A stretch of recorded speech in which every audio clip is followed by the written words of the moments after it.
OK, we are in Canary Wharf, East London for the grand arrivals for the big one. The world fell in love with the Ben Eubank story, and now this weekend, Chris Eubank Jr., Conor Benn, born rivals of former world champion, the sons of legends, finally collide at Tottenham Hotspur Stadium live on DAZN, and it's safe to say we're all a little bit excited ahead of this one. Jamie Ward here alongside me for the curtain raiser, as I said there in the intro, of a tremendous fight week. Alongside me, a tremendous lineup for the grand arrivals who deserve their own introduction. Firstly, former WBO World Super Featherweight champion, also voted Wales' 6th best looking man of 2024 according to a recent survey, Mr Barry Jones, and alongside him the Mayor of Barnet himself, who apparently picked up an IBF World Middleweight Championship somewhere of yesteryear, Mr Darren Barker. Gents, here we go. You heard Eddie there in that VT. This was always just a bit of a fantasy fight, wasn't it, really? When you look at where they were going to be at with their careers, you look at the differences in weight class. October 2022, can't believe it, we get the fight. Everything that happens, 2 and a bit years later, here we are. So I'm just going to come to you straight away, Barry, firstly to yourself. Fight week, excitement, how does it feel to be here this week? Yeah, just having a fight week, you know it's a huge fight to have a fight week for it, and this is a place we never thought we would be. You know, it's you've had fathers and sons, I think, box before, but not superstars like this. I mean, and they're superstars in their own right. Eubank and Benn, juniors. They really are. They've made their own path. You know, they help with their father's help, that name, of course, that brand name, but they become superstars of their own right. So this fight is deserving of the platform it has. I mean, it's just madness, that. Massive. It's just madness. Look, I remember when Conor Benn turned pro, and I remember thinking, gutted, he's not the same weight. Yeah, gutted, he's not a bit bigger. I'm the same with Barry Hearn. My first thoughts were thinking, imagine if these two could fight. And now they are. I mean, this is huge. As Barry said, both the dads are legends, British boxing legends. But so are the sons now. Do you know what I mean? They're making their own names, and this is massive. They're creating their own piece of history here. I'm all for it. This is massive. Barry, November 1990, the epic first fight, of course, and then October 1993. You remember that one pretty well. You boxed on the undercard that night. Where does that rivalry sit in British boxing history? It's up to one of the best. It really is. I mean, the TV views would tell you that. Certainly for the rematch, you know, tens of millions of people tuned in to watch it, and there was a genuine disdain. It's just because, you know, you get polarising personalities. You couldn't get more than further away than these two. So one walks around with that arrogance and of an entitlement, as Chris Eubank did, of course, and Nigel Benn. People forget what Nigel Benn did when he first turned professional. He used to shout and scream, and he knocked people out on the floor. He was merciless. He really was. He was unbelievable. Never seen anything like it. So nasty and horrible inside the ring. And you just knew they would gel really well. And what a fight this was. And let's not forget that Benn came back from defeat against Michael Watson, went to America, regrouped, won that WBO title against Doug DeWitt, then defended against the great Aaron Barkley, and came back full of confidence and was the favourite in this fight, where Eubank, even though Biggins maybe a bigger puncher, maybe, arguably, was still untested at that level.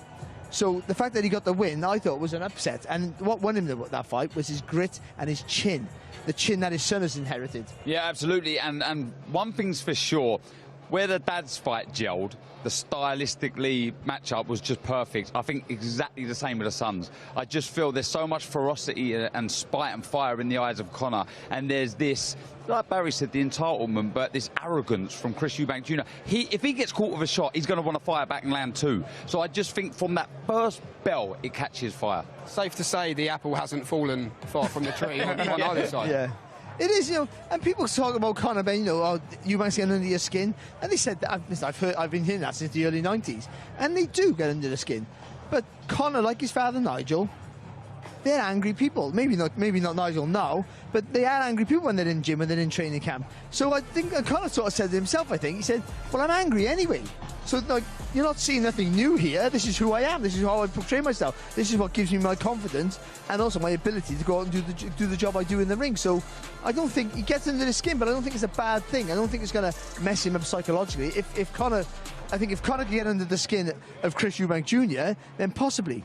So what have you made of the mental battle between the two? Obviously, this was what well and truly captured the headlines at the very first launch press conference in Manchester, the situation with the eggs. Darren, what have you made of it all? Do you think Eubank Jr. will feel he's got Conor where he wants him right now? I think so, but I think almost Conor Benn probably would have expected what was going to come his way. It's exactly what I thought was going to happen. The arrogance of and the confidence, if you like, from Chris Eubank Jr. is exactly what we've seen. And the fire that Conor has from his dad is exactly what we've seen. It's played out perfectly, I think. It's what was expected, but like I say, the fight itself is the most important thing. What happened with the egg and all of that is history now. Fight night is going to be fireworks. Well, Conor Benn did sit down with DAZN to give his response about everything that happened in the egg incident. Here's what he had to say. How much do you wish that Chris was there? I don't wish he was there at all, because there would be no fight April 26. Really? Yeah. That much rage? Yeah. You know, when that incident happened, I've seen it in slow motion, I've watched it from different angles, and the one thing that stood out was your rage, how angry you were. And I remember thinking, Chris has either done the worst thing or the best thing. If Conor can control that rage, then it's perfect. If he can't, then maybe Chris has sort of played the game correctly. Yeah, I mean, he's getting ironed out regardless. Whether it's... however it comes, however it gets delivered, he's going to be eating canvas April 26. If his name wasn't Eubank, would you still feel the same about him? Yeah, most definitely. Really? I think he's an idiot. I think he's arrogant. I think he's... yeah, he's not my cup of tea at all, in the slightest. What would have happened if security weren't there? Like, seriously, knowing that there's a fight April 26, and you guys know, you're professional. He would have been rendered unconscious. I'd have stomped on his head. I would have drop-kicked him to his head. And then I would have lashed straight into him while he's unconscious. Did it surprise you that he did it? Did it surprise me? Of course it did, because it's out of character from him. Listen, I know I'm a fiery individual. I know I wouldn't go as far as to putting my hands physically on somebody. But if I'd seen him now, it would have been a lot worse than that. If the security weren't there and there weren't 5 men holding me back, I would have had my hands around his neck. Well, on the back of that, Chris Eubank Jr. was fined £100,000. A lot of money. What did you think of that? About the fine? Interesting. I was a little surprised where the figure had come from. Do I think smashing head over Conor Benn's head was necessary? Probably not, but it has elevated an already massive fight to a gigantic fight. Barry? It didn't need it, so I'm not a fan of it. That's the truth of it. So I think the fine should have happened. I think it's excessive. I would say that, in my opinion, for what happened. There was no one's being punched. It could have escalated to be worse, but I've seen worse things and for less money. So it'd be fine for less money. Let's be honest about that. It didn't need it. I mean, cause it's big enough fight anyway, just the way they are. But we're in a sport now, an industry now, where entertainment and selling is more important than ever before. So it can't hurt it. That's for sure. It can't. And I think for a younger generation watching that, it'll be more exciting, and it'll be another storyline to add to it. So Chris did his job, and I think with Conor, being angry is a good thing. So the anger Chris can get him, I think the better it is for Conor Benn. Well, Eubank Jr. did say it was worth absolutely every single penny. He said the only thing he regrets is that he couldn't get Eddie Hearn as well. I'll tell you one thing, he's got too much money as well. Yeah, that's what I was thinking, straight away. A man who says that has got too much money. That would have been an expensive dry cleaning bill. I'm pretty sure. Eddie Hearn's threads. Anyway, in terms of the emotion, look, I will speak to Tony Bellew about this. He was a fighter who was involved in great rivalries throughout his journey. He'll be joining us later this week, and we can ask him. But in terms of channeling that emotion, how important is that going to be? Not playing the game, playing the occasion, whatever the saying goes, or something like that. On fight night, they need to be physically loose, mentally strong. They need to go in there, they can't be tense, but they need to be focused fully on their game plan, the task at hand. Look, you need to feed off the emotion, that's for sure. Certainly Conor Benn, he needs to... Look, I always say it's good to have that fire and learn how to contain it and hold it back a little bit as to try and find that sort of aggression. Conor Benn's got it in abundance. I would say probably Chris Eubank Jr. knows how to probably use it in his favour better. Like, he knows when to unleash that fire. But look, one thing's for sure, they've both got it in abundance, that they have. That being said though, Barry, it's going to be unbelievable. The atmosphere is going to be incredible on Saturday night. I mean, you can do all the mental preparation you want, but until surely you're actually in that environment, is it hard to know how you're going to react? Because I think coping with pressure is the difference between champions and challengers. happens in almost people. I think that's always in any sport, certainly in boxing. So you might have all the skill or the training camp's going great and all that should be a given. When you get to a certain level, whatever your skill set is, it all sort of evens up anyway to a certain point, unless you're a superstar. Then it's about who copes with the pressure the best. So these domestic rivalries, we love them so much because the added pressure, you see fighters melt under some of it. They crumble under it. Not always, but quite often they do. And when they don't, like with Benn and Eubank the first time, when neither one of them crumbles under it, you get a great spectacle. So I think it's about that. So you can be angry, and that's great. If that helps you not get too nervous and overwhelmed by the occasion and what it means, then use it. If strutting around and being so confident that you're above him and better than him, that helps you, you use it.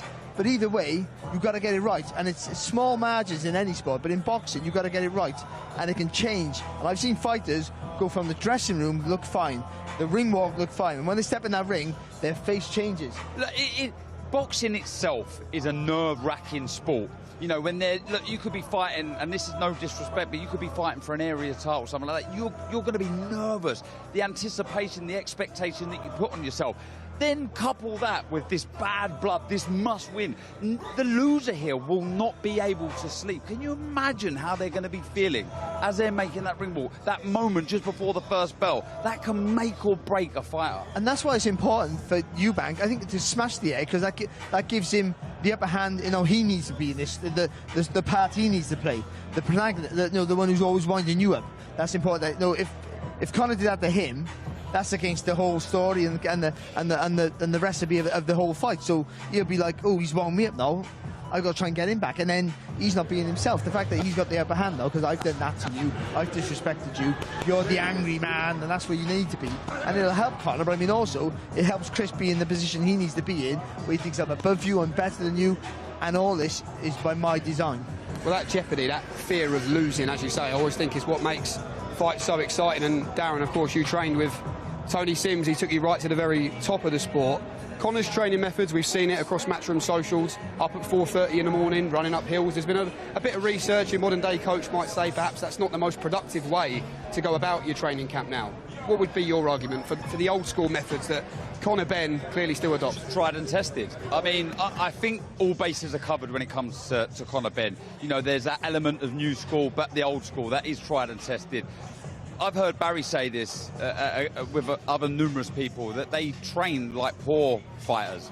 You know, they have this fire, this aggression to give everything, every single percentage they have in every training camp. And Conor does that. He's one of the fittest fighters out there. Everything he does it at 100%. And yeah, I mean, having spoke to Tony Sims and the rest of the team, he couldn't be in any better shape. He is 100% ready for the task at hand. Were you a fan of the early starts, Barry? No, I hated it, but it's good. That's a good thing, though. And let me tell you why. All this, I mean, modern training now is better for your body. Of course it is, by a million miles.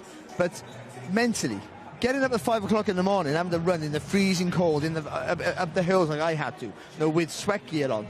Who wants to do that? Nobody wants to do that. So, but when you have to do it, and you force yourself to go to bed, I mean, early in the camp as well, when you don't have to. I can skip a training session. Once you get that in your mind, then when you're in round 9 and you're blowing out your backside and you're exhausted, in a fight you're winning or losing, it doesn't matter. You can be absolutely exhausted, and you're looking for a way out. That run, when you didn't want to do it every day for the last 6 weeks, that might help you get up off that stool and give that extra minute in the round, that extra flurry, whatever you mean, just get you up there.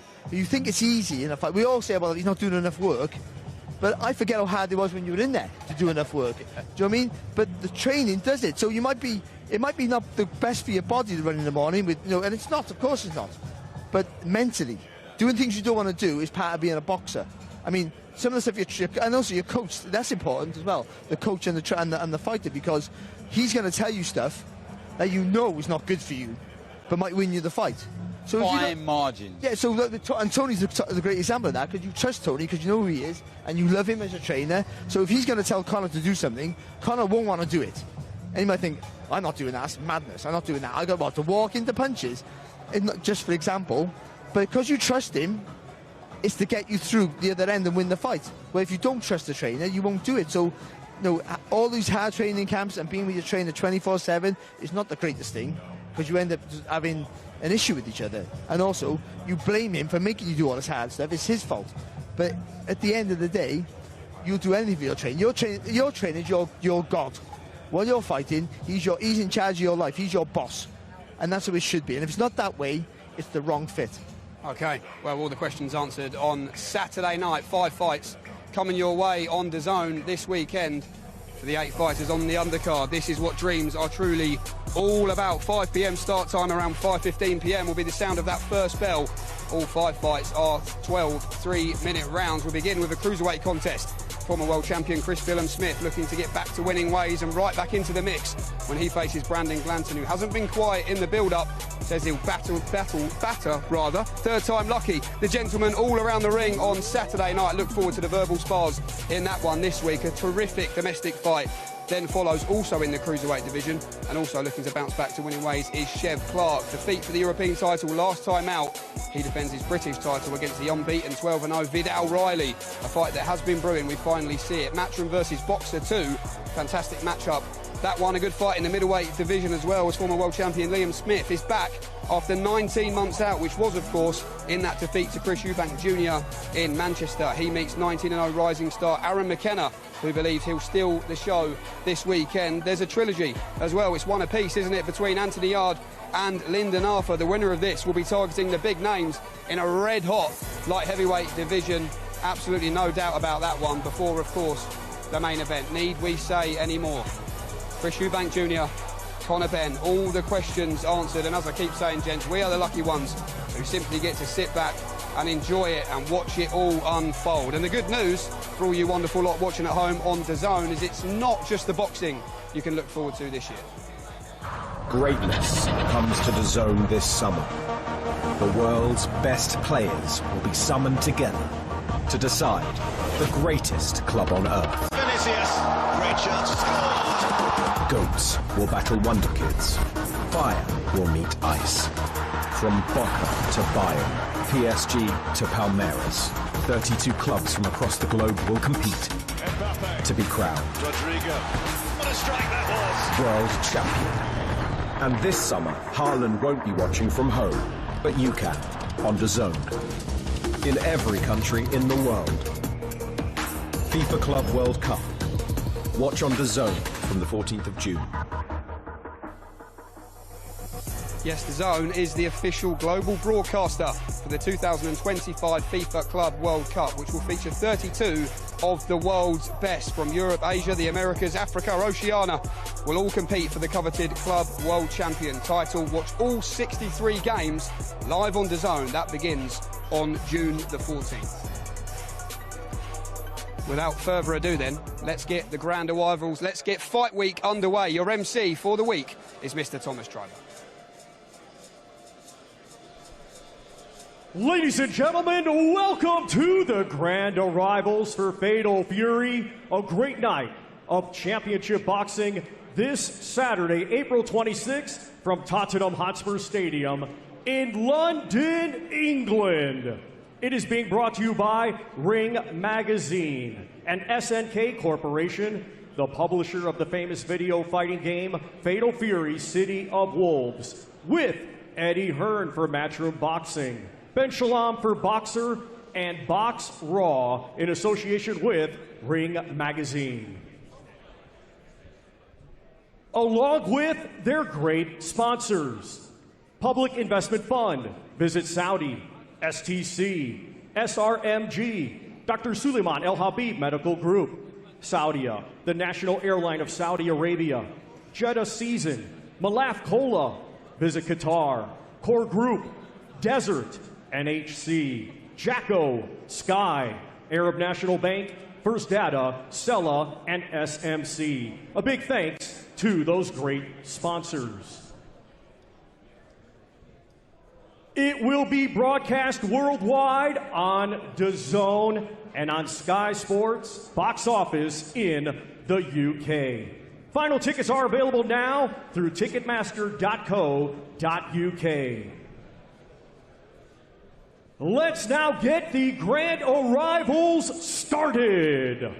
Our first two fighters competing Saturday in a 12-round cruiserweight contest. First, let's welcome, from Atlanta, Georgia, USA, he brings a professional record of 20 wins, 2 defeats, 17 of his 20 wins coming by way of knockout. He is the highly ranked contender, ranked number 8 by Ring Magazine. Let's welcome Brandon Bulletproof Glanton.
How you doing? Hey, thanks for being here with us, Brandon. Look, this is going to be the biggest fight of your career, obviously. You're facing a former champion in Chris Billam-Smith. What can we expect to see from you on Saturday night? Fireworks, don't blink. Same as the last 20 wins. Thank you. Absolutely.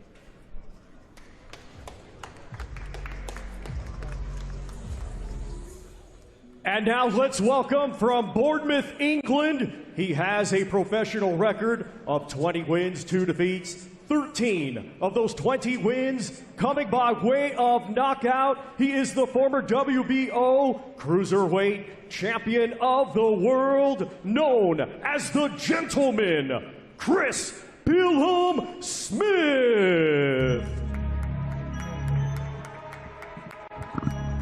Well, here is Chris Billam-Smith, boxed in stadiums before, his beloved Bournemouth FC, of course, where he had his fairy tale night to win the World Championship against Lawrence Okoli in May 2023.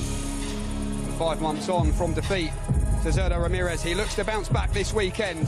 Not the most low-key of fights to bounce back in, Darren Barker. No, look, I think this is the sleeper on the card. Glanton can really whack. Of his 20th victory, 17 have come by KO. But this man, I spoke to him a couple of weeks ago, and he's really got the bit between his teeth. He wants redemption. He wants to be a world champion again. Lots and lots of ambition still remaining. Chris, you're obviously coming off that tough loss to Zerdo Ramirez in the title unification again in November, and now you're fighting Brandon Glanton. How excited are you to shake off that loss? Yeah, I'm excited to be back here on a big event, and it's a chance for me to right some wrongs from the last fight. Thanks, and best of luck on Saturday. Thank you.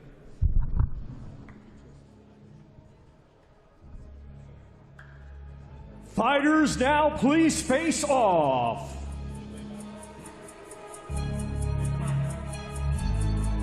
Twelve rounds scheduled in the cruiserweight division. Brandon Bulletproof Glanton versus the Gentleman, Chris Billam-Smith.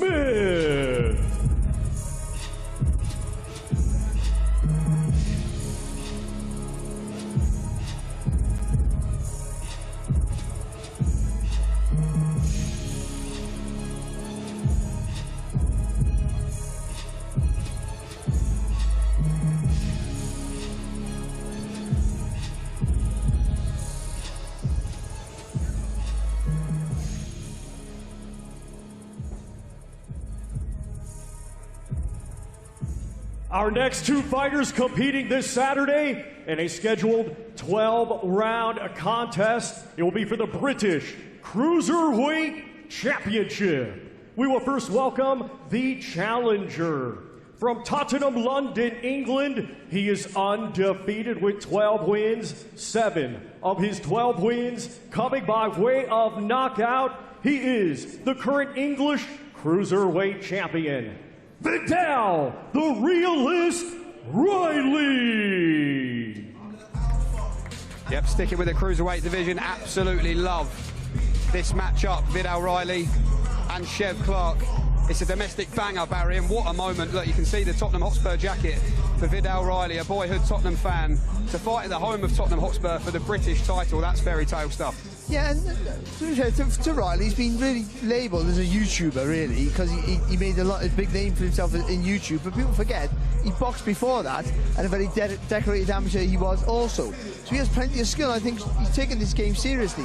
He's gone through the traditional route to get to where he is now today, and he'll feel like this is his coming out party. He got a really hard fight in front of him, but he looked good against Mikel Lawal, his last but one fight, of course. He looked good against Garber, who's pretty much a heavyweight, got rid of him quite comfortable. So this is a man with not only skill, but also power. Viddal, I'm sure it was really disappointing when you had that fight canceled recently, but now you come right back in a major stadium show. How are you feeling? I feel good, man. It's destiny. That's how I feel. I've been saying it. I mean it. I deeply mean it. It's destiny, man. I just need to deliver. Best of luck. Thank you.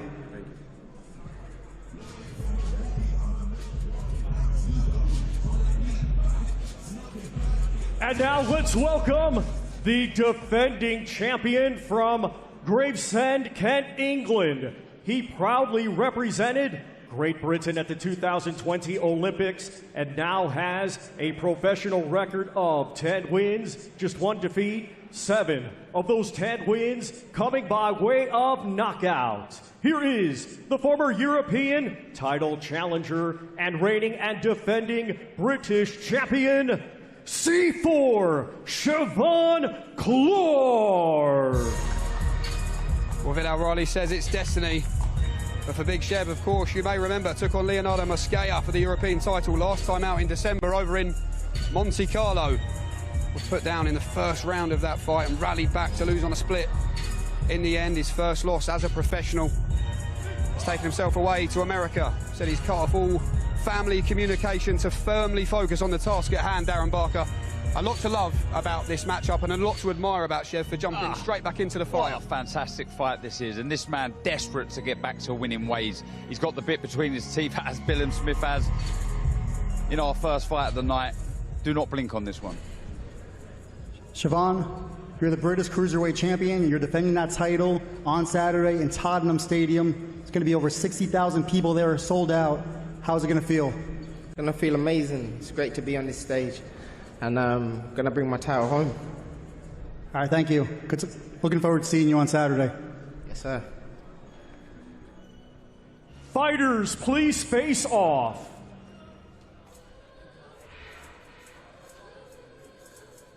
Round schedule for the British Cruiserweight Championship. The challenger, Viddal the Realist Riley, versus the defending champion, C4 Chev Clarke.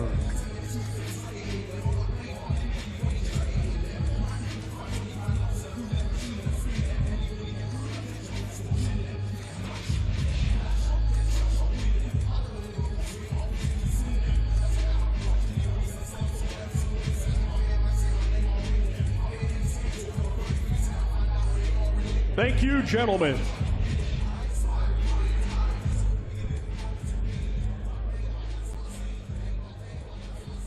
Our next two fighters competing this Saturday for the vacant WBA International Middleweight Championship. Let's first welcome from Monaghan, Ireland, undefeated with 19 wins, 10 of his 19 wins coming by way of knockout.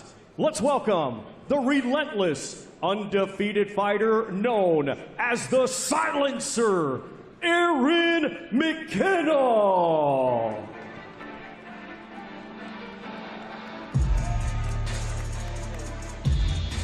Well, here is Aaron McKenna, 19-0. They call him the Silencer, and he says he will silence any doubters of people saying this is a step too far on Saturday night against former world champion Liam Smith. Darren Barker, you commentated on Aaron's fight over in Japan. What makes this a tough fight for Beefy this weekend? Because he's a well-rounded fighter. He's got a bit of everything about him. He's very technically sound, got very good amateur pedigree. He's aggressive, naturally punches harder than I think his record suggests. A very, very good fighter. Aaron, you're fighting a former champion in Billam-Smith on Saturday, by far the most experienced fighter of your career. How do you feel prepared for that? Yeah, well, I've been waiting for a moment like this for a good while now. I've been calling for big fights this last 2 or 3 years, and it's a fight I'm really excited for, and I'm looking forward to it. It's just incredible to be part of the first ever Ring Magazine card, and big thanks to His Excellency for giving me this opportunity. Yeah, look, obviously a big win here I think is going to put you right in contention for a title shot. What kind of statement are you looking to make? Yeah, well, I know there's going to be a lot of eyes on me, and this card's getting a lot of attention, so I plan to make the most of it and make a statement win come Saturday night. All right, best of luck. Thank you.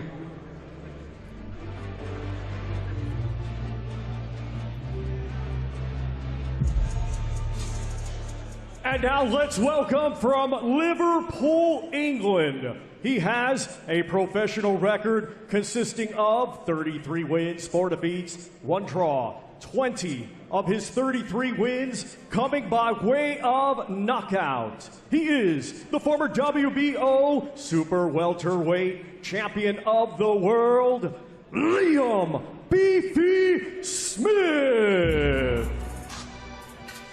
And here comes Liam Smith, says he's still full of ambition, turns 37 this year. Been out the ring for quite a while. The last time we saw him, of course, was against Chris Eubank Jr. in their rematch. A fight he came up short in. Good to see him back, Barry, and we'll find out exactly where Liam Smith is right now on Saturday night. It'll be good to see him back if he's injury-free. If he's injury-free, he's a real problem. He really is. I think people and the McKenna certainly are banking on Liam being past his sell-by date, and I'm not quite sure if that's true. Again, if he's injury-free, he's having his 20th, 12th round fight here on Saturday. Liam, you're obviously no stranger to these big stadium shows. You fought Canelo Alvarez. You've been in a million major fights. What kind of experience and how is that going to help you in this win? Yeah, I've had experience on all the big stages, but it's all irrelevant come Saturday night. Obviously, Aaron McKenna's coming to try and finish my career, and it's not that time just yet. And look, it's a long layoff for you. It's been a while, well over a year now. You think it's going to take a few rounds to shake off the rust? No, obviously sparring, I'm a little bit more experienced than that. I don't think that'll be a big part. I've done enough rounds in the gym. I've had enough fights over the years that I can't really blame inexperience, ring rust. So I'm looking forward to Saturday, looking forward to being back. It's been a long time out, and I'll be back with a bang. Thank you. Fighters, please face off. These two competing Saturday for the vacant WBA International Middleweight Championship. The Silencer, Aaron McKenna versus Liam "Beefy" Smith.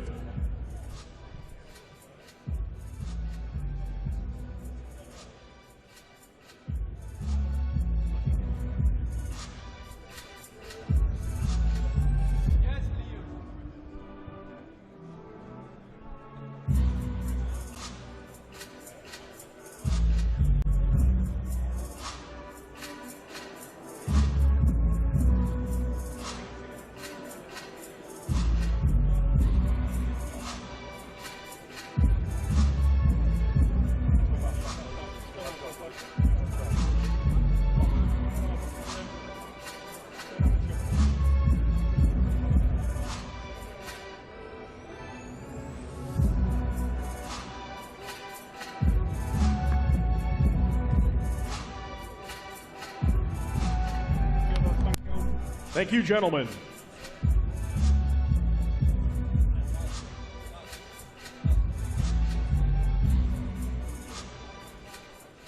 Our next two fighters competing Saturday in a trilogy rematch scheduled for 12 rounds. It will be for the vacant WBA Intercontinental Light Heavyweight Championship.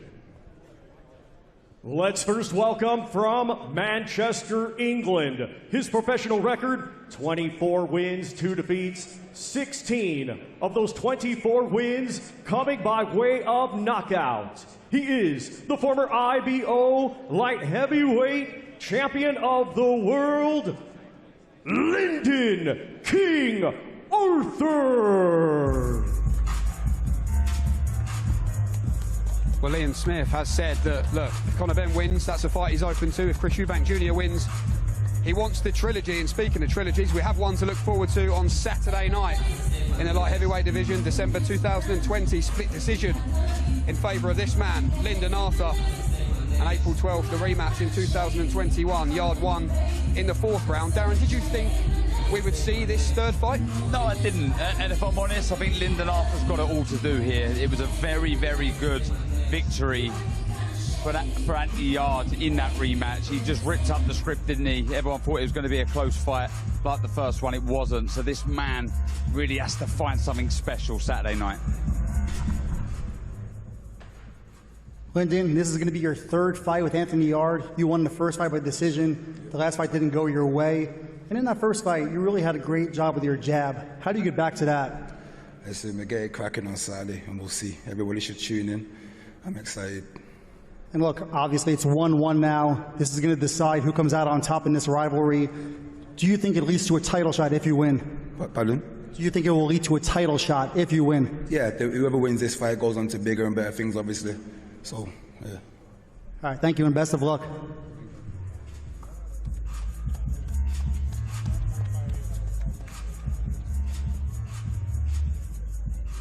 And now let's welcome from Ilford, London, England. He has a professional record of 26 wins, 3 defeats, 24 of his 26 wins coming by way of knockout. He is the former 2-time world title challenger, Anthony, the Beast from the East, Yarde.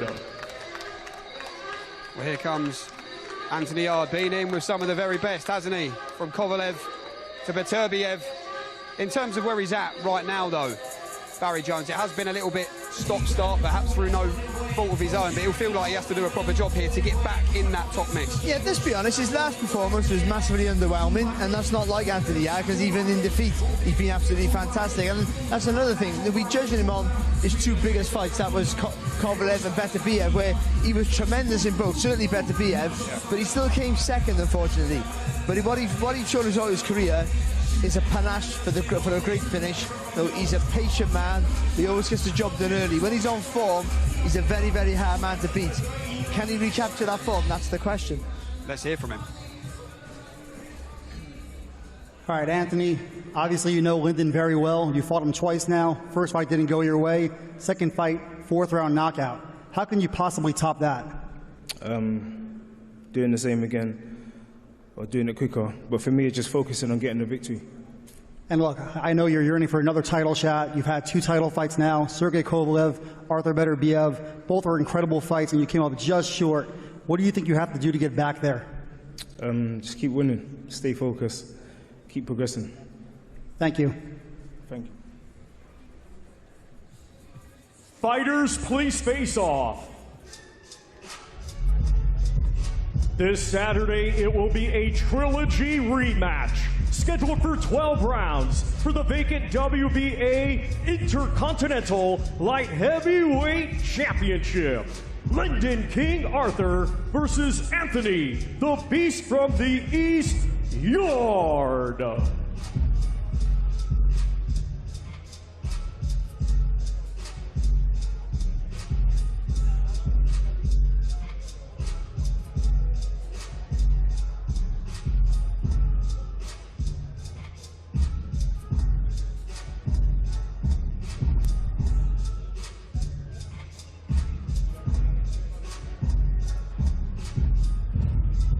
We are still waiting, gents, for the main event to arrive. So in the meantime, listen, this is a main event with a hell of a lot of story attached to it, family ties as well. Let's hear a little bit more about Chris Eubank Jr. and Senior and their relationship. Nigel will be supportive. Nigel will be with Conor throughout the whole build-up. But he's not in Tony Sims's ear saying, right, Conor needs to be doing this. Whereas I think Chris Eubank Senior wishes he was that little bit more present within Chris Eubank Jr.'s career. Chris Eubank Jr. is now his own man. I was fortunate enough to cover a few of Chris's early fights, and I would be at press conferences, and his dad would take over the press conference. he would sometimes stand in the middle of the ring and not say nothing at Chris Jr., just look in between rounds and pose. I would commentate on most of his early fights and it would just be bizarre. And it was almost a show for him to kind of give Chris advice. And I'm like, dude, he has a trainer, let his trainer do his training. Chris started to speak, and in doing so, the limelight was pulled away from Senior. Senior loves the limelight.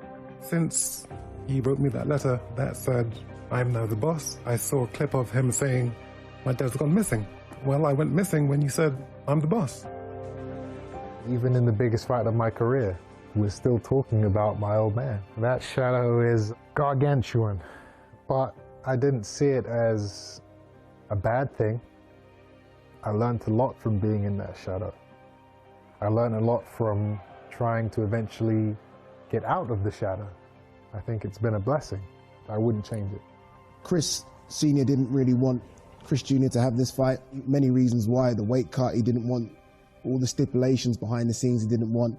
I heard all these comments on the first fight. He is a father that cares about his son. For me, the first fight wasn't safe. This fight wouldn't be happening if it wasn't for what he did all those years ago. So of course, regardless of the fact that we've been estranged for a number of years now, I would want him there, involved in this massive event.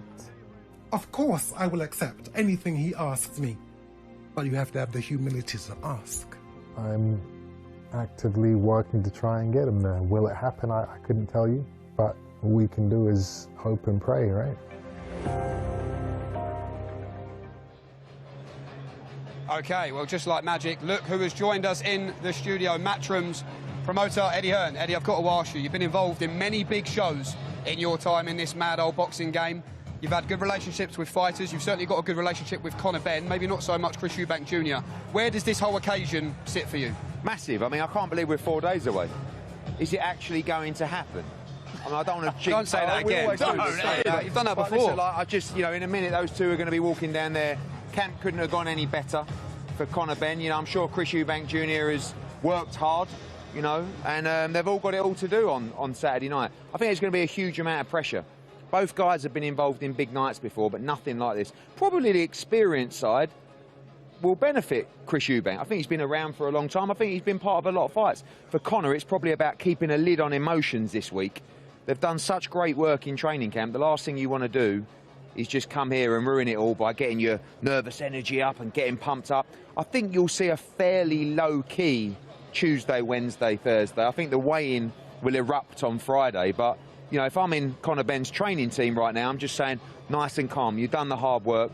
Let's wait till Saturday. Is that a case of not giving too much energy up in fight week, Darren and Barry, I guess, from what Eddie was just saying there? Yeah, I guess so. Look, you want to save it. All the talking's done now, really and truly. You know, this fight is huge regardless of what's happened in the past. It's all about Saturday night now. So I'm with Eddie. I don't think there's going to be any fireworks as such, perhaps at the weigh-in. But, Ed, I want to quickly talk about this weight. Everyone talking about the weight of Chris Eubank Jr. Do you honestly do you think there's an issue here? People talking about it a bit too much? Chris Eubank's weight? Yeah. I think there's more of an issue for Conor Benn. Yeah, I was going to say, because this... actually the only person that's talked about the risks in the fight in terms of the risk to Conor Benn of moving up is Chris Eubank Sr. I mean, he's the one that's saying it's too dangerous for Conor Benn. Everyone's talking about the danger of Chris Eubank making the same weight that he's made his last 5 fights. Yes, there is a rehydration clause. Every time I've been around him, that hasn't been a problem in terms of those numbers. He'll certainly have to watch himself, but it's not like he's going to have to be not hydrating, not eating. My concern is for the safety of my fighter, Conor Benn. He's the one jumping up, fighting the much bigger man. I expect Conor Benn to come in around 157, 158 pounds. I think he'll come into the ring about 165 pounds. And I think Chris Eubank Jr. will come into the ring about 175 pounds. I think he'll be giving away about 10 pounds in the ring. I don't think it will matter. No.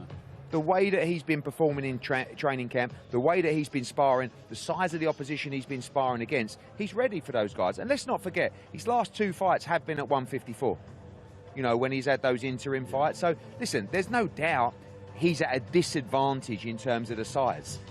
I honestly don't think it's going to matter. No. But he's been able to train in a healthier position for himself than ever before. Yeah. So I think we're going to see a stronger Benn, if anything, to be fair. I mean, it's the getting the mix right between being able to fuel yourself and train at 110% every session, but still be strong at that weight in terms of your opponent. Do you know what I mean? So for Eubank, there's no doubt 160 is a struggle for him. It has been the last 5 fights. But it's the output that you can put into that training camp in the closing weeks, in the weeks that really matter. And I think for Conor Benn, it's been, I mean, you've seen it across social media. It's been literally wake up, fuel, 110%, go to bed, wake up, fuel again, go again, dinner at night, fuel, wake up feeling $1 million. But it's at the same time, you don't want to be eating yourself into the weight. You don't want to be walking around. You don't want to be slow. You don't want to be lethargic. You don't want to be heavy. You want to be razor sharp. Yeah, and that's why I don't think he's going to be trying to necessarily eat himself up to, you know, he'll be overweight now.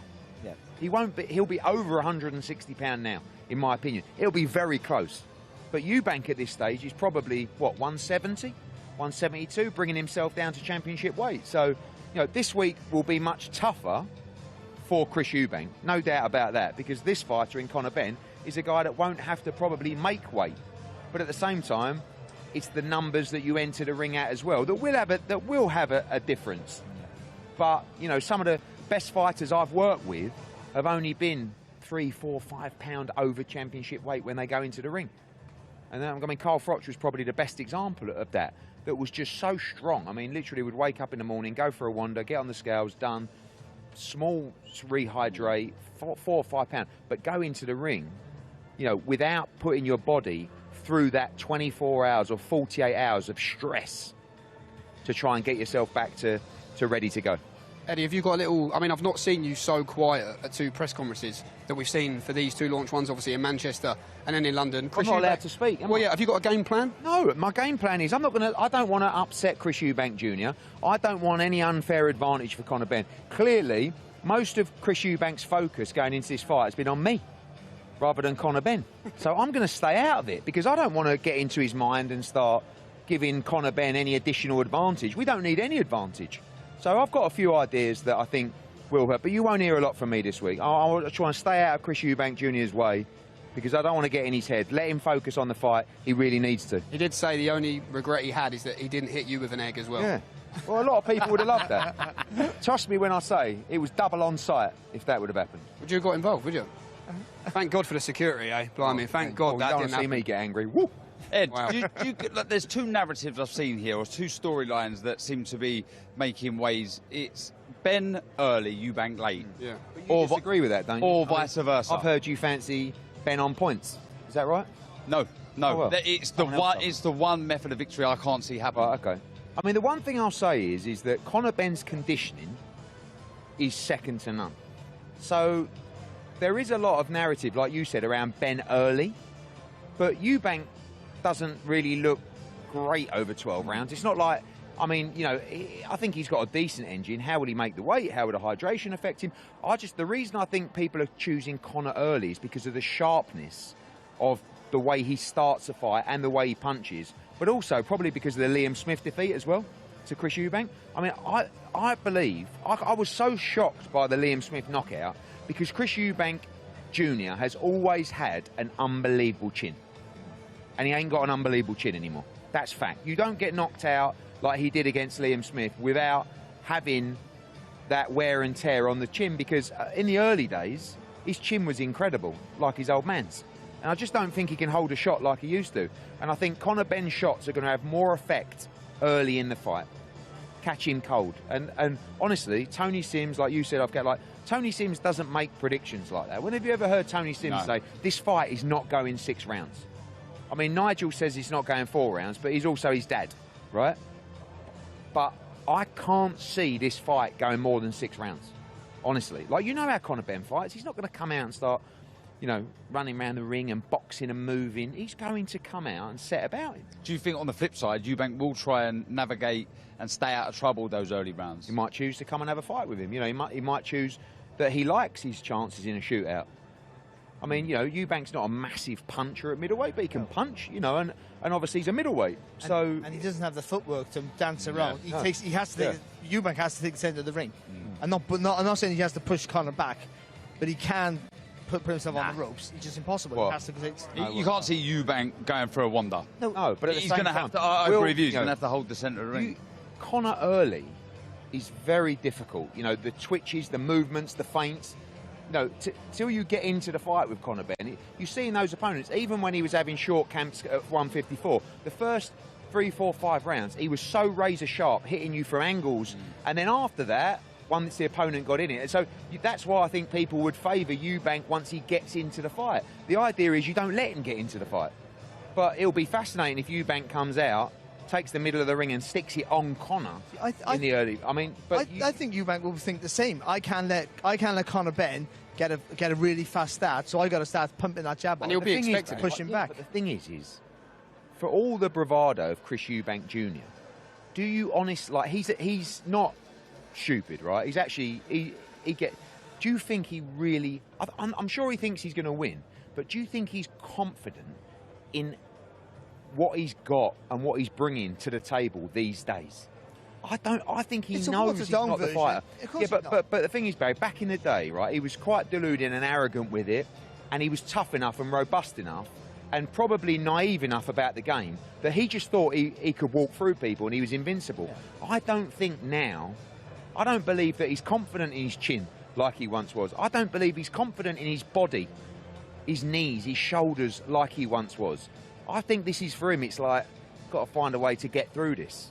Like, this is not a young fighter. This is a guy that's thinking, I've got to win this fight, and you know, obviously it's a big payday for me. But does he truly believe physically that he's the fighter that he once was? I think he knows. I think that's a valid point, but he'll also, just to balance it up, he'll also see what Conor's done his last couple of fights. I think Peter Dobson's a better win than what it looks, actually, but he'll look and think he wasn't he wasn't as explosive as he has been at 154, which might be just growing into the weight, or who knows. But I mean, he'll see that and think, well, if he's that fighter, I'll be fine. If he's the fighter that he was a couple of fights before, Algeria, for instance, then I got a problem. So they both might think they've got to see a different fighter than when they were. I think one thing's for sure, Conor Benn is going to land on Chris Eubank Jr. early in this fight. Yeah. No, he's very accurate early. 100%. Very accurate, very spiteful early. A lot of it's going to come down to what kind of effect he can have with those shots. I mean, if Eubank takes the shots well, it's going to be a long night for Conor Benn. But as we saw in the Liam Smith fight, I think those early shots, those ones where, he's just twitching, fainting, jab to start, boom, like the Algeria knockout. Yeah. That's the one that I can see having the big effect on Chris Eubank Jr. If he does that, Eddie, and he wins in the way you think he's going to, in front of the world, in front of 65,000 at Tottenham Hotspur, what does that do for his profile and star becomes power? The biggest star in British boxing. I mean, the fact is this fight's like nothing anyone's seen before for British boxing since Froch Groves, outside of AJ and the heavyweight division, right? This is a complete freak fight, and I don't like the narrative of, oh, it's a circus, just because everyone knew their dads. These are two world-class fighters in their respective divisions. This is a great fight. No one can sit here now, categorically, and tell you what is going to happen. But the winner, look, Chris Eubank's Chris Eubank Jr. He's 36, is he? He's at the back end of his career. He's looking for some big fights. Conor's still a young man. He goes out there and knocks out Chris Eubank Jr., coming up 2 weight divisions to do so. This kid's cracked it. He's hit the absolute jackpot worldwide as one of the biggest stars in the sport. But we're not really looking at it as that. We're just looking at it winning. This fight is so important to Conor Benn. It's so important to his dad. It's so important to the team. It's so important to his legacy. This is a complete one-off, freak occurrence between 2 world-class fighters whose dads happen to have the greatest rivalry in the history of British boxing. I'm sold. Are you? I'm in. You're pretty good at this. I don't even need to sell it. I mean, you could even have Shalom up here. He'd sell it. I think more of that. What you said there, though, he's not bothered about that. He's just bothered about winning. I think that's the most important thing. The payday, everything great. But the difference is the mentality between the 2 fighters. And, of course, Eubank's a competitor. He wants to win. But I'll tell you what, he don't want to win like Conor Benn. I'm telling you now. Eubank is at the back end. The money's there. The villa's there in Dubai. The games of poker are there in Las Vegas. The villas at wherever he stays there. Conor's coming into that world. But I promise you, he likes to spend his money. Both boys like to spend their money. For Conor Benn, I've never seen anyone want to win so bad. You know how hard this kid's trained? I've never seen anything like it. He has pushed himself to the absolute limits. That doesn't mean you're going to win. But what it does is it gives you every opportunity to win. And that's what I said to him. I spoke to him on Sunday night, and he's buzzing. I think he's a bit nervous. I think he's thinking, Jesus, this is upon us. And I said to him, mate, you can look yourself in the mirror and you can make that ring walk knowing you could not have done any more. Now you've got to go out there and you've got to execute the game plan. That's it. Enjoy yourself. But you've done the work, you know, and I tell you, the other geezer ain't done the work. He never does the work. His dad never did the work. Yeah. Never. In his whole career. He never really did the work. He relied on true grit, toughness, and some ability and a great chin. As you get older, the true grit, the toughness starts to deceive you, and the chin also starts to deceive you. And that's where Chris Eubank Jr. is at. It's still a 50-50 fight. But I'm just going to keep talking myself into it being a 90-10 all week. OK, well, in terms of the work behind the scenes, let's have a little look into the training camp of Mr. Conor Benn.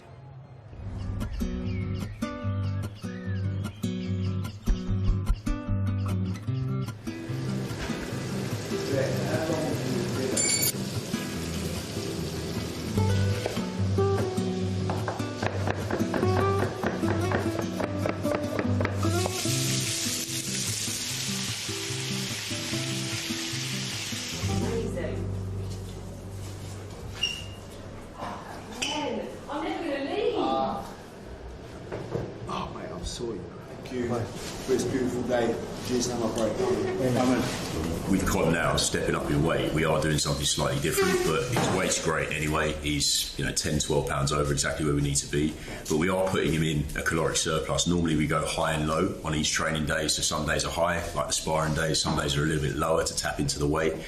Thankfully he can now be fueled for every session. We started with doing a comprehensive profile in London, so we did rested metabolic rate plus lots of other tests. So we got this data to know exactly how many calories Conor's burning on a daily basis at rest, and now we use other methods like Whoop and Garmin to see what he's burning with each and every session. We add the two together plus some other things, thermic effective food, so we have a total number of how many calories are going out. We then factor the nutrition into that. Myself and Glenn are working each day in terms of making sure he gets enough fuel in and ensuring that his weight's not coming down too quickly. So we're in a great position. Show me how now you get it. Don't start with my front, but stick some tunes on. Stick some tunes on.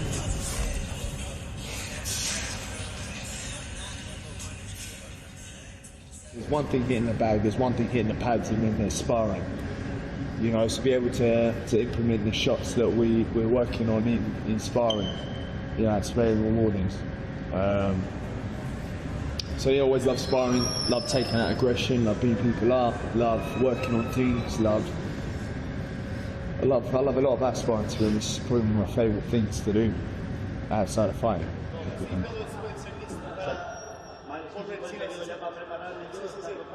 So we go through different phases in camp, and Conor likes to be neuromuscularly ready for the session. I want him to be ready for the session as well. So we do some priming exercises. They could be power exercises, but they can also be isometric exercises. So overcoming isometrics are where you're applying maximal force against an immovable object. And Conor likes that because it lights his CNS up before he does his heavy lifting. So instead of just going in cold, he prioritises that. And we like doing that in the middle of the week as well, because it doesn't mean too much fatigue as well at a muscular level. So we'll be doing lots of that later today.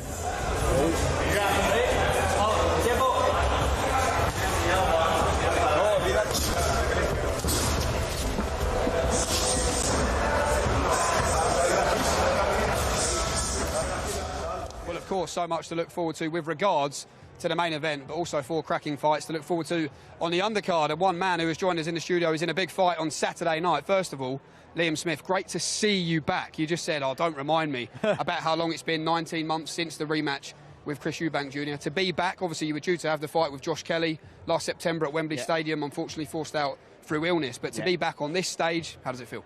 Yeah, massive. I'm privileged to be back on a stage like this. I thought I might have missed that opportunity with Riyadh season, and unfortunately I wasn't injured last time out. I fell ill, which is even more frustrating for me after coming off the back of a horrendous injury. That was so evident to see when for Chris in the rematch.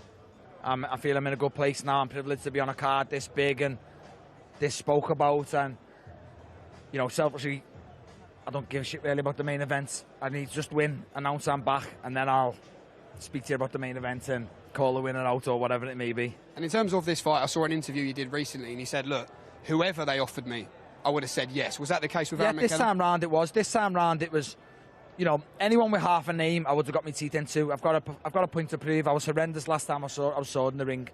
It's no good announcing I'm back. It's no good sparring rumours. People saying, oh yeah, he was good in sparring or what have you. You can't announce you're back until you perform under the lights, and that's all this Saturday's about for me. I need to win, and any means necessary, but I need to put on a performance too. For the people who've ripped me off after Eubank 2, and I said before, that still eats away at me every night, and you know, I want to beat Aaron well, and then I'll call whoever I need to call out. What was being said? We saw the face-off there. I'm not sure if we can run it as well, but it looked like it went on for quite a long time. He was just staring, and they asked us to leave it. You know, we're 3 days away. It's not even like we've made weight, and you know, it's all aggy. It's like we're at the Grand Arrivals, and I just think, you know what? I think that was, he showed a bit of a kink in his armour already. You know, he was young, naive. Is he going to, like, I feel like he was trying to make me swallow it, and I've been through them days. You know, I've done it growing up myself. The last to look away, thinking I'm getting one edge over, and you know, I've had nearly 40 fights. He's not going to intimidate me or make me look away in fear at a Grand Arrivals, you know, head to head. And I kind of said to him, you know, you think you're going to make me look away? And yeah, that just was a little bit naive and a little bit of green of Adam. I guess the talk around the fight, Darren and Barry, will be what version of Liam Smith do we have here? Liam, you turn 37 this year, but I know you still have a lot of ambition. But is that what you think he'll be thinking headed into this fight, that perhaps the best days aren't there? How do you feel within yourself? Yeah, look, I'm not 37 just yet, Jamie, go easy. No, but look, listen, it's so easy to say. I've had the same question since before I boxed Anthony Fowler. I've reached the top, I've still got desire, what have you. And like I said, I beat Fowler, I beat Jesse, I beat Eubank in 1. I was horrendous in Eubank 2 because I left everything in the gym. I had a bad injury. I got forced upon a fight within 7 weeks I was never ever ready for. That's my issue. I wasn't injured in the fight. It was just I left everything in the gym making weight. I thought to myself, if I make weight, I'll flatten Chris again. It didn't go that way, and I've been slaughtered for it. And I can't knock people for thinking I'm finished, but I can't really be finished with no miles on the clock. I beat Chris in January. My next fight was Chris in September.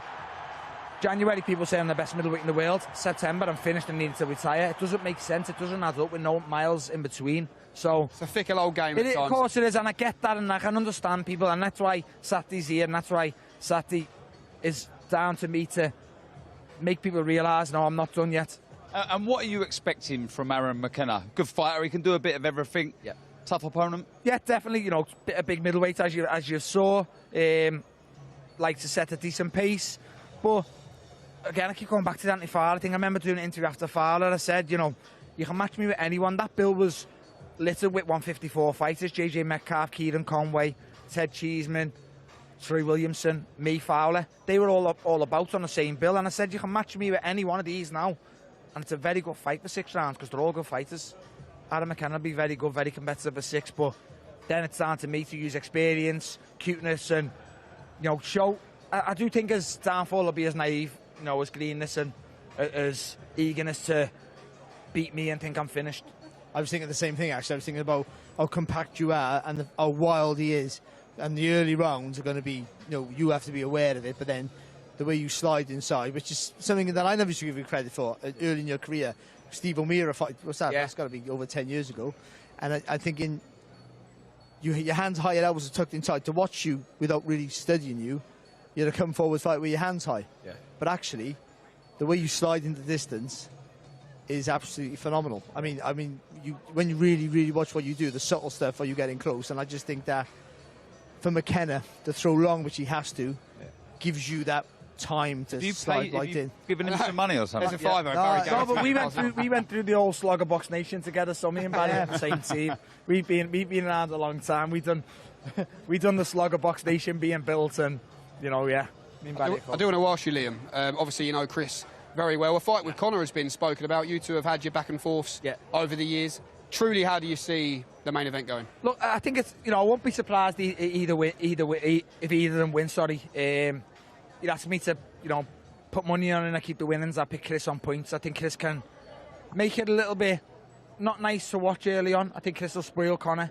Chris won't give Conor a chance early, so I think he'll do a lot of jabbing and holding. Like I said before, I think the size difference in the ring will be, you know, a big difference with the reach advantage. And I think if Chris is trying to jab and hold Conor, the size will play a big part. And in terms of yourself? you'll be asked this question a lot this week, but the experience you talk about, you feel Aaron McKenna's already a little bit nervous on the big stage. You're no stranger to it. How do you see your fight unfolding on Saturday? Yeah, I think starting will start very competitive, very eager, very busy. And I think once the fight settles down after 4, I think the experience, I think I'll be just a lot too cute for Aaron McKenna. And it could be a good weekend for you. I mean, a big Liverpool fan, obviously a massive dream of Liam Smith's being a big Liverpool fan to fight at Tottenham Hotspur Stadium. Absolutely no doubt about that whatsoever, but it could be a special weekend. Yeah, it could be, like I said, big performance, announce I'm back and put myself back in the picture for not just the winner of the main event, but just all the other middleweights I was linked with before I lost to Chris. And, I'll win Saturday and Liverpool will win the league Sunday. OK. Well, let's remind everyone at home, as if you needed reminding, the storyline attached to this fight. This is born rivals, but it's a path that was paved by their fathers 35 years ago.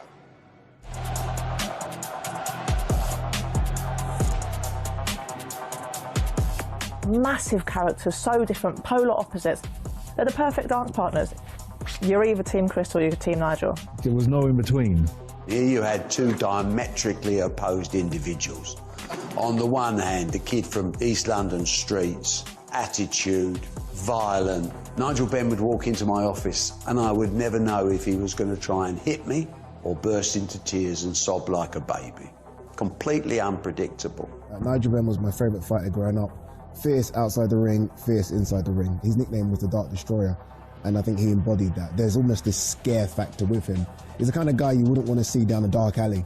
He would scream every time he knocked somebody out, like he wanted to beat him up again. On the other side, you have Eubank. He would dress in exotic clothes purely because he knew it would get him front page on the tabloids.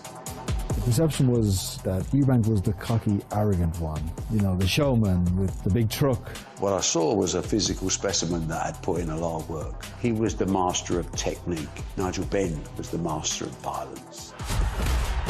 I just want to go in there and throw hell for leather at him. Not boxing. Don't want to stand up there and box. I want to go in and have a fight with him. That was my attitude.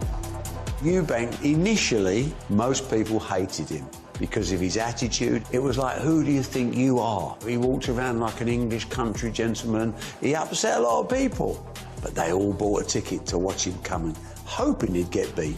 My father was the underdog, the great pretender at the time, the guy that people thought was a bit of a hype job.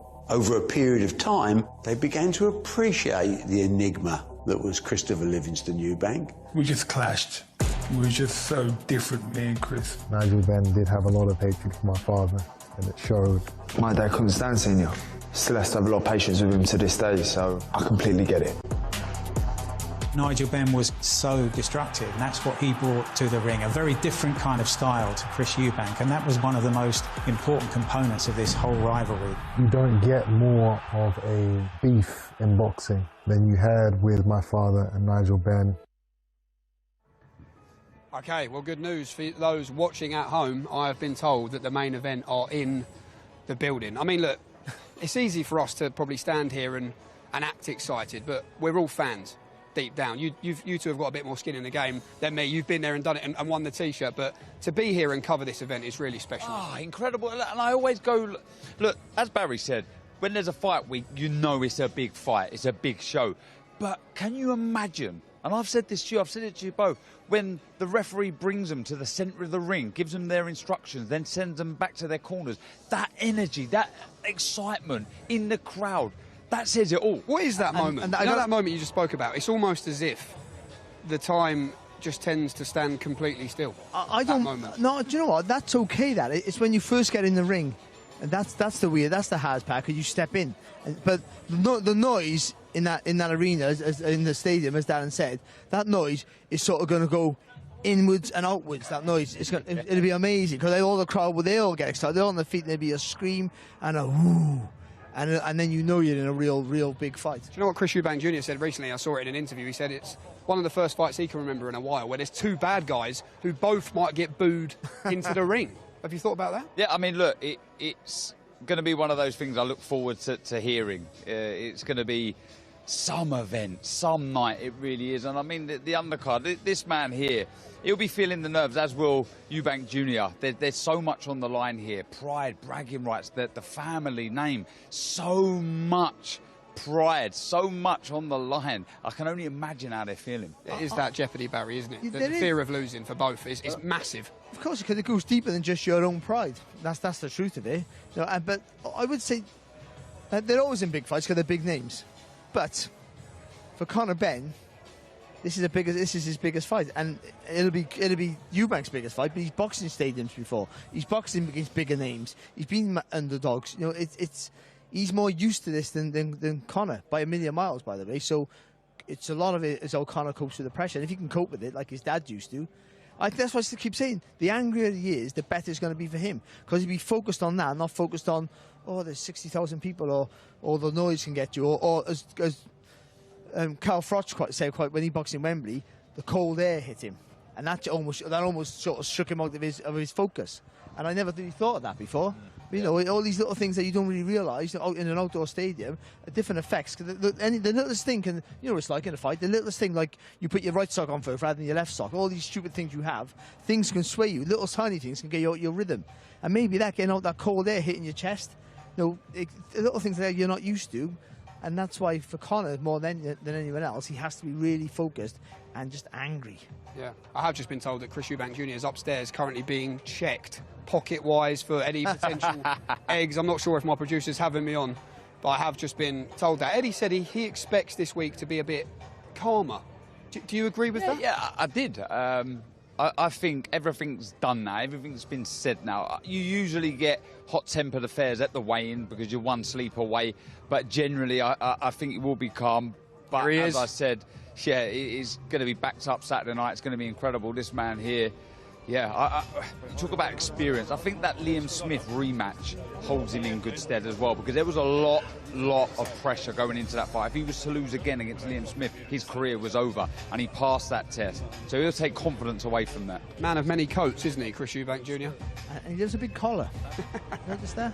But how do you think he'll be feeling? Darren's talking about the nerves that no doubt Conor will be feeling. What about Chris in this situation? Of course he's going to have nerves. I mean, but nerves are good. You need them to give you the edge. I think, you know, Eddie Hearn's here about weight as well. That helps. So being tight on the weight makes you a little bit edgy, and you need that little bit of thing. So nerves can help you, but they can also consume you. And there's a big valid point about being this stage of your career. Do you just go through the motions and even emotions where you just think you feel it? Oh, I know how I should act, how I should feel, and you try and force it out yourself. It has to be very organic how you feel. So if you're trying to pretend you're nervous, try and make yourself nervous. That doesn't happen. You're nervous or you're not. And sometimes when you're not nervous, that usually means you're either overconfident or you just haven't got that little spark anymore. So, you know, only he can answer these questions. Okay, well, I think we're going to hear from both sides of the main event very, very shortly. This is, of course, Eubank Jr. Benn. It's also Matchroom versus Boxer, Eddie Hearn versus Ben Shalom. Here's Thomas Treiber. Let's continue and welcome Mr. Ben Shalom of Boxer.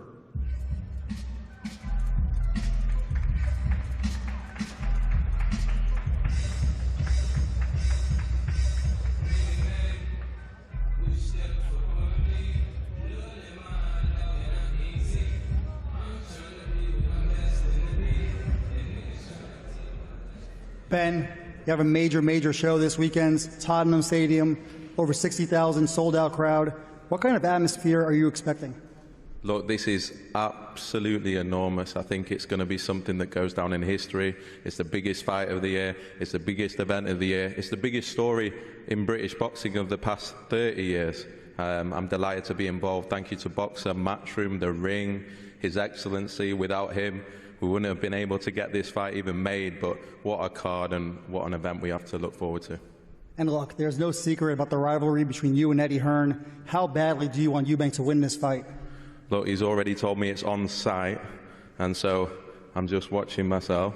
But no, in all seriousness, this is about Chris and Conor. Chris is ready. He's had an unbelievable camp. He's taken this as serious as he's ever taken any fight, and he's ready to do the business on Saturday. And what kind of fight are you expecting on Saturday? Look, I think it's going to be an unbelievable first 2 or 3, extremely frantic. I think Conor's going to come out, but I think once it settles down, I think Chris is going to show him who's boss and take him out. Thank you. Thank you. Cheers.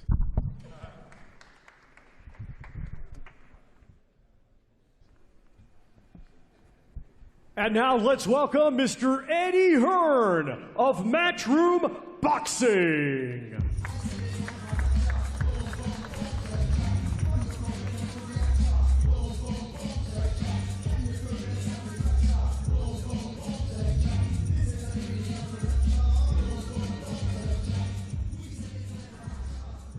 Eddie, you promoted a lot of big shows in England, obviously with Anthony Joshua, a lot of fights at Wembley Stadium. How does this fight between Eubank and Benn stack up? Well, this is the biggest fight in British boxing outside of the heavyweight division since Froch and Groves. But this has something very different. This has an appeal to all kinds of demographics, all kinds of age groups. Everyone knew their fathers and everyone knows who they are. This is the greatest rivalry in the history of British boxing. Eubank Benn, 3, really, if you want to call it. But just a massive event sold out at Tottenham Hotspur Stadium and a real important moment for British boxing and these two fighters. And look, this fight obviously was meant to happen a few years ago, but it feels like it's a lot bigger now with all the build-up, right? Yeah, of course. Look, the narrative was there originally. Now you've got 2 years of bad blood. You know, the controversy, the build-up, this week as well. But it's a great fight. You know, I said before, people talking about their fathers, of course, they're two of the biggest legends of British boxing. But these are two world-class fighters in their respective divisions. And our boy is just looking sensational, ready to do the business. Yeah, and you say he's looking great. He's obviously moving up 2 weight classes. How do you think he's going to look on fight night? I think he's going to look sensational. I've never seen anyone put work like this in training camp. I've never seen him sharper. I've never seen him more focused. He wins by knockout on Saturday night. There's no question in my mind, the team's mind, he's ready. And you will see a demolition job from Conor Benn on Saturday night. Thanks, Eddie. Eddie and Ben, if we could please have you stand together for photos, please. Surprised they're doing this without security, Barry. You know what? Yeah, two of the biggest punches in British boxing history, right there. Wow. I paid to watch it though. I would. Aside. Would you, Darren? Would that sell out the O2? Who wins? Ben. Listen, you have a go at Ben. I think Ben's a mover, I'm telling you. Ladies and gentlemen, our main event this Saturday, scheduled 12 rounds in the middleweight division.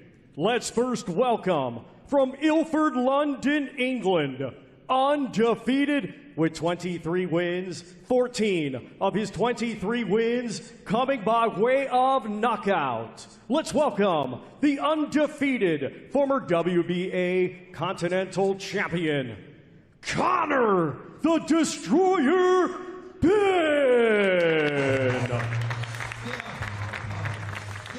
Here we go then.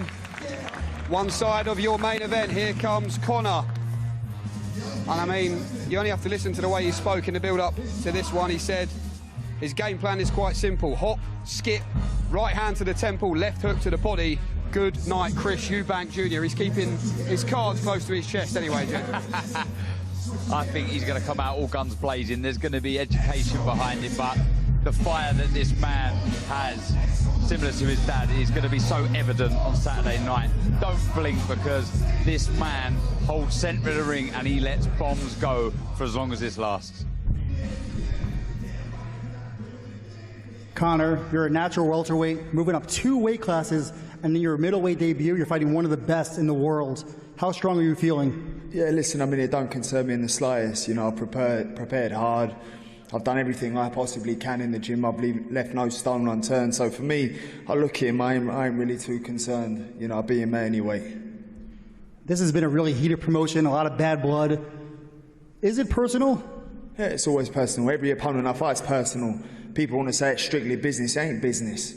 It's never business. If you're trying to put your hands on me and render me unconscious, it's never business. It's always personal. Every single one of my opponent. But this one has a little bit more history to it, should we say. Yeah, you know, 30 years in the making, you might say, and you're going to fight him on Saturday at Tottenham. How badly do you want to get your hands on him? Yeah, badly. I mean, I wish I'd done already. I wish I was fighting tonight. You know, so unfortunately we got to wait a few more days, but, you know, ultimately all the hard work's done. I'm excited to go in there and do a number on him. And what's your prediction? As soon as I get my hands on him, he'll know what's up. Thank you, and best of luck.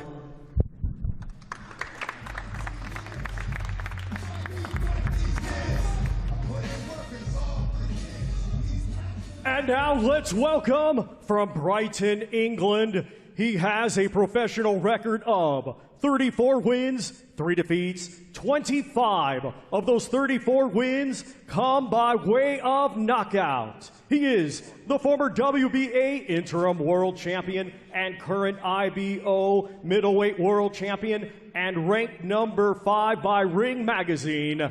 Here is Chris Eubank Jr. Here we go then. Chris Eubank Jr. makes his grand arrival into fight week. Says this is about cementing Eubank supremacy. If he loses to Conor Benn, he's told us that's it, Barry, that he'll sail off into the sunset. We won't see him again. Why add that type of pressure on your own shoulders already on a stage like this? Until the rematch. But very true. No, but listen, even whether there's, I think if he loses to Conor Benn, we won't see him again. I mean, after the rematch, we won't see him again. I mean, what's he got to pot for? You've had a great career, there's plenty of money, and he's been a success. But this is a lot of pressure. Chris, a fight many years in the making. You're the naturally bigger guy, 160 pounds, middleweight, and you're fighting Conor Benn coming up 2 weight classes. How much of an advantage do you think you have in the size, strength, and power department? I keep hearing this 2 weight classes thing. He's not coming up 2 weight classes. His last fight was at 156 pounds. He's putting 4 pounds on. He hasn't been a welterweight for 3 years. This fight isn't about size or weight. It's about skill. It's about dedication. It's about expertise. And all those areas I excel in and have got many, many more years of experience over Conor Benn, and that will be the deciding factor on the night. Well, yeah, you're certainly the most experienced opponent of Conor Benn's career. Do you think your skills are going to be too much, your jab, your power? Again, it's, this isn't any one attribute. I'm a complete fighter. I've been doing this for so long now. I've forgotten more things than he knows. And that will show on the night. The experience, the dedication, and the will. These will all be the deciding factors. It's been a really heated promotion. You're already fined by the British Boxing Board of Control. Can we expect to see any more shenanigans from you in this promotion? Shenanigans? I don't do shenanigans. I do what I believe is right, and I do what I want to do. If you guys think they're shenanigans, then that's fair enough. I'm just being me. And lastly, you've talked a lot about your desire to fight Canelo Alvarez at some point. What kind of statement are you looking to make on Saturday as you look into that fight? The procedure will be parliamentary. That's the only thing I can say about the outcome of this fight. Everything will go the way I want it to go. I will be like a matador in that ring, and Conor Benn will be the bull. Thank you, and best of luck. Fighters, please face off at this time. This, our main event, Saturday, scheduled 12 rounds in the middleweight division. The undefeated Conor the Destroyer Benn versus Chris Eubank Jr.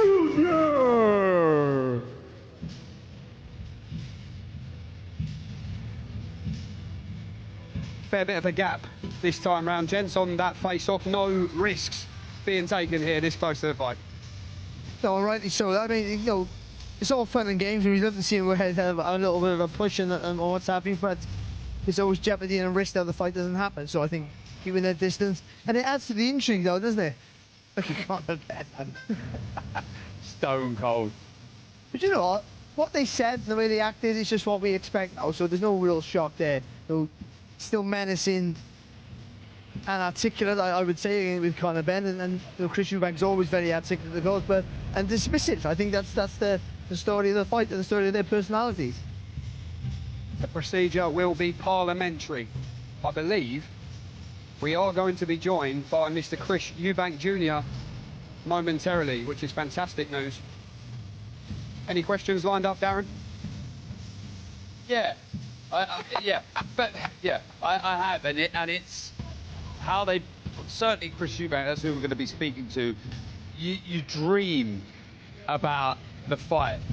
Since the moment the fight is announced, you're dreaming about that fight every Thank you very much for joining I'm us, ladies intrigued and to gentlemen. We see will see you tomorrow. how he sees the fight playing out in those dreams.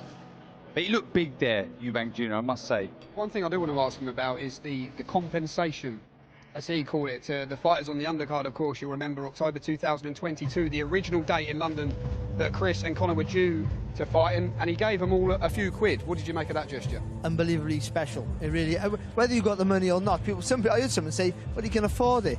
Well, but he didn't have to do it. I mean, it's a fantastic gesture, it really is. And I know it's a little bit to wind up Eddie Hearn and the rest of it, but still, those fighters got extra money, and this is a hard business to be in. So I'm all for that. I mean, I was on the other card. Did no one tell him? He must have missed you out, I think, Barry. But Darren, you agree with that, and we will ask Chris in a minute. But yeah, I mean, look, he didn't have to do it, did he? So fair play. Okay. Well, I can see just behind me, Mr. Chris Eubank Jr. is making his way into the studio. Chris, welcome. Great to see you, sir. If we can just good evening, park gentlemen. You here. Good evening to you. How you doing, Chris? You all right? A pleasure to see you, Chris. Thanks so much for joining us. Look, Chris, here we go. Fight week. The second time you've been in a fight week with Conor Benn, but being here, seeing the media, knowing the attention that is on this fight, truly what is going through the mind of Chris Eubank Jr. a few sleeps away now?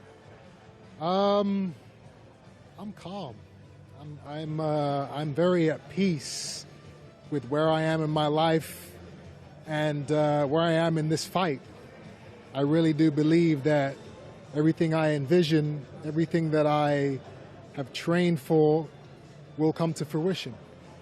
So I'm at peace, I'm calm, I'm grateful to be here, I'm happy. I don't have any chips on my shoulder, as Conor Benn always points out. I don't have any frustrations, I don't have any ill will towards people. I just want to go out there and have fun. And in terms of your prediction, we just heard you up there, you said the procedure will be parliamentary. Absolutely. How does that look? Domination in every department you can imagine, whether it's boxing, whether it's a gunfight, defense, offense, foot movement, speed, power. I am the superior boxer, pugilist in each of those departments and so many more, which is why I'm so confident, which is why I'm so relaxed, which is why I'm so happy. How has this camp, Chris, compared to others in the past? Has there been more fire in the eyes? I guess you could say that. I guess you could say there's been more fire in my soul, in my spirit, in my mindset.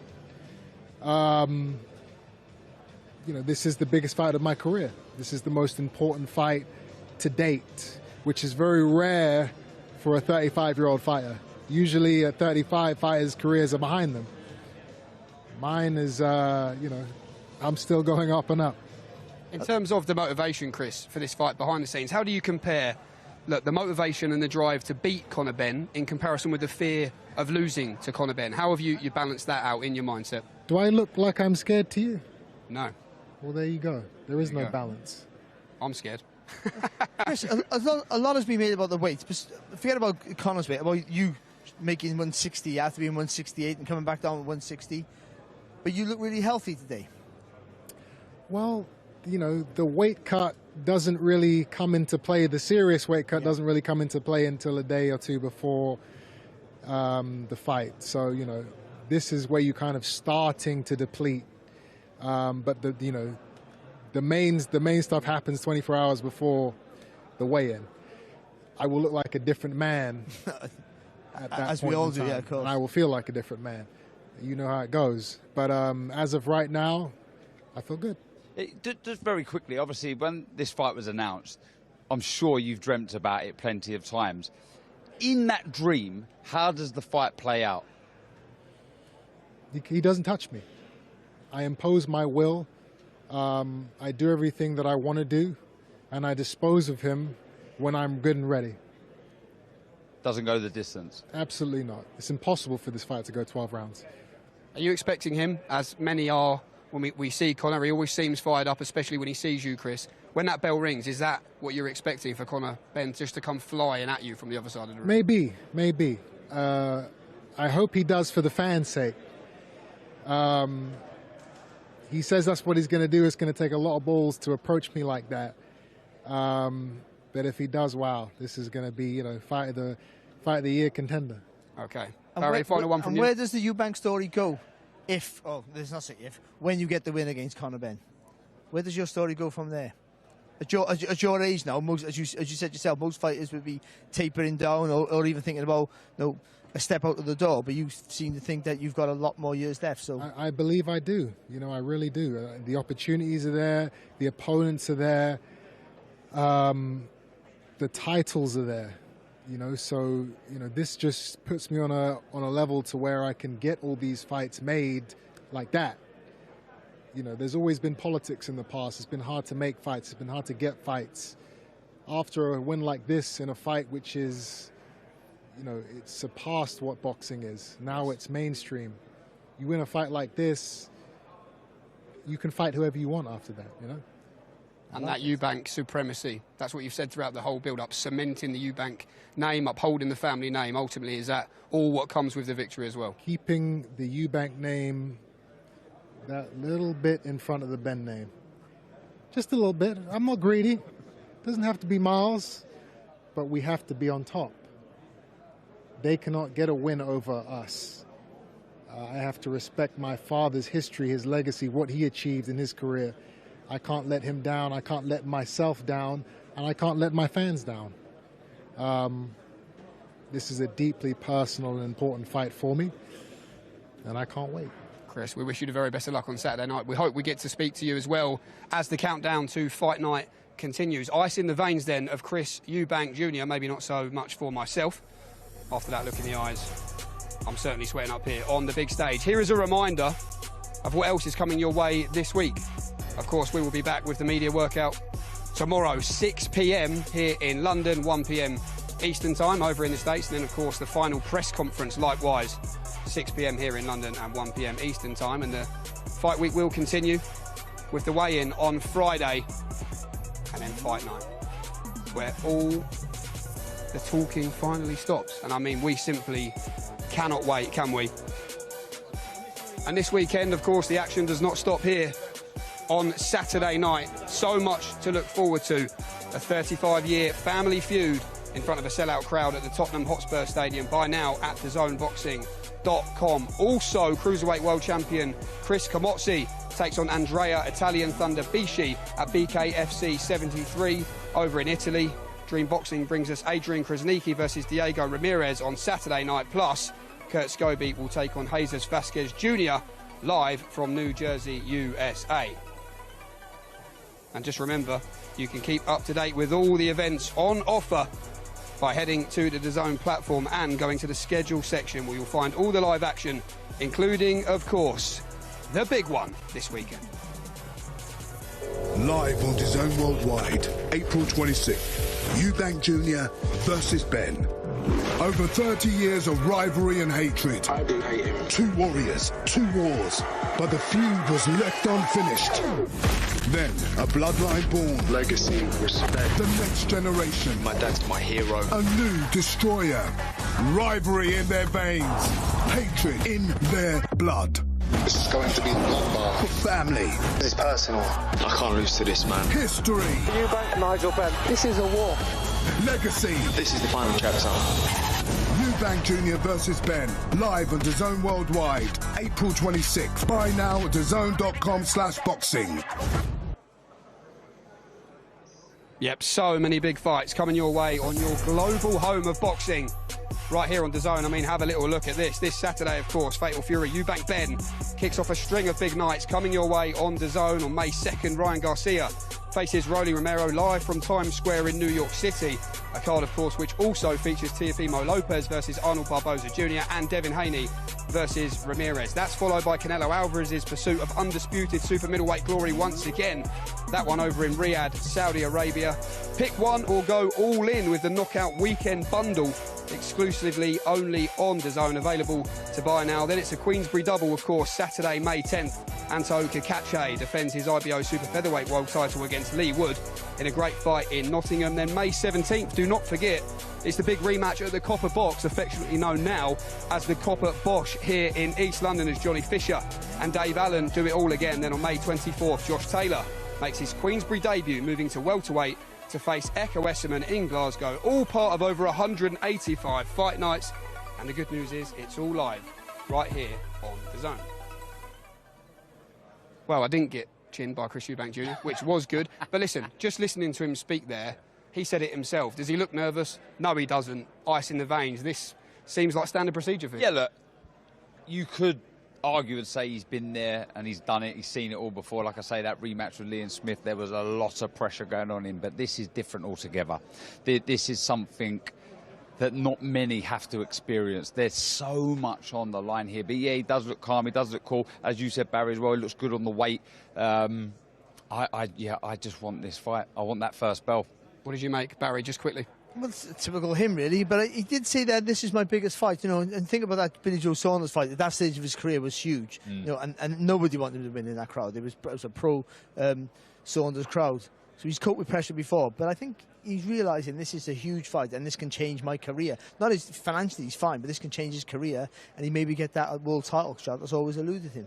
Or world title win, I should say, that's always eluded him. Now, we do have something quite fun to end on. I am being told, now I'm not really sure how this is going to go. Obviously the card this weekend brought to you by the wonderful, prestigious Ring magazine, but also SNK, City of the Walls, Fatal Fury. Now, you would have seen some behind the scenes promo footage of Conor and Chris and the promo that was released, which was absolutely incredible. Now, I've been told that we have been transformed into the game, and I can tell you we have not seen this. So anything could happen here. Is that me? Is that me? Well, I'll take that all day long. They're very generous on the hairline there. Sexy, if anything, I would say. But very handsome. The arms are about right. Yeah, I just can't see under this jacket. Yeah, you're big arms. You're wearing the same shoes, actually. That's fantastic. Look at that. Let's see Darren Barker. Actually looks like you as well. That is exactly how I look with my top off. Wow. Could see you in them boots, a nice pair of Doc Martens, maybe. Double denim, though. You're like a Chippendale. I tell you what, I'm buzzing to see Barry. I can't wait for mine. The great Barry Jones. Oh, look at that! He's got hair. It's The Rock. That takes you back to '96, just before I had to shave my hair off. I mean, I'll take that, Jamie. I'll take mine all day long. Yeah, all day long. I just didn't look short, so I'll take it. Well, listen, this is just day one, by the way. The grand arrivals in the books. Don't forget, join us tomorrow for the media workout. And as you would have seen there, us three don't look quite as good in the Fatal Fury game as these two. We'll see you tomorrow.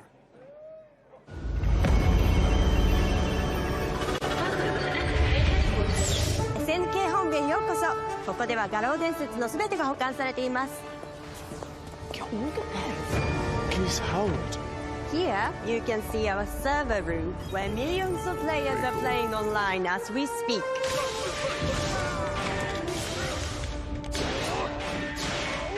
Here you can see the original artwork of the Speed?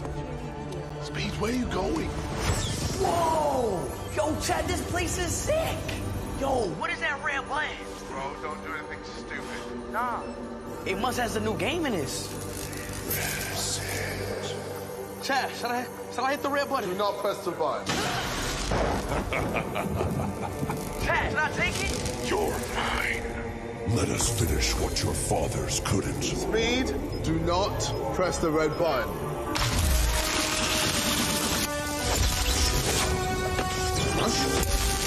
Son?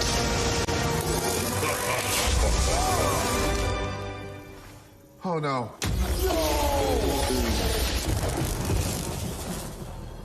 What's up? Destiny has brought you here. 32 years in the making. The fight no one could make happen. Now I, East Howard, will make it happen. Chris Eubank Jr. versus Conor Benn. Fight, fight, fight, fight. Oh my God, Chad, are you getting this? I'm gonna get you out of there, Speed. Oh, you boxers ain't built for this. Chad, this is crazy. Oh my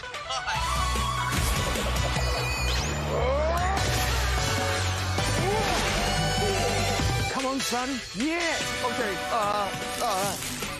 reset.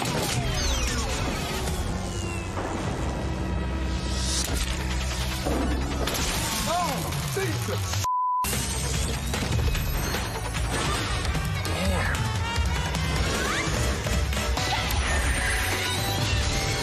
Bring it on, come on.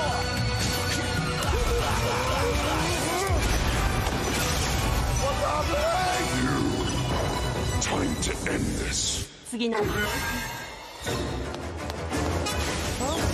Oh, thank God. Help, my friend's stuck. Ow!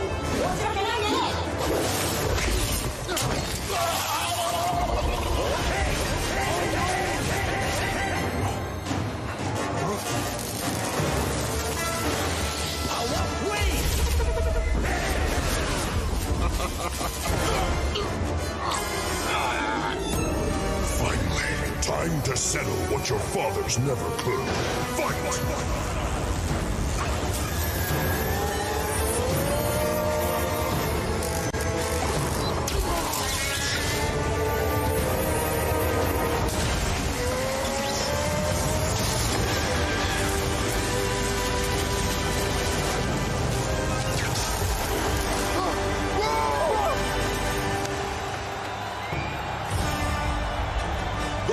That started a legacy continues. Chris Eubank Jr. versus Conor Benn. The fate of a family legacy will be decided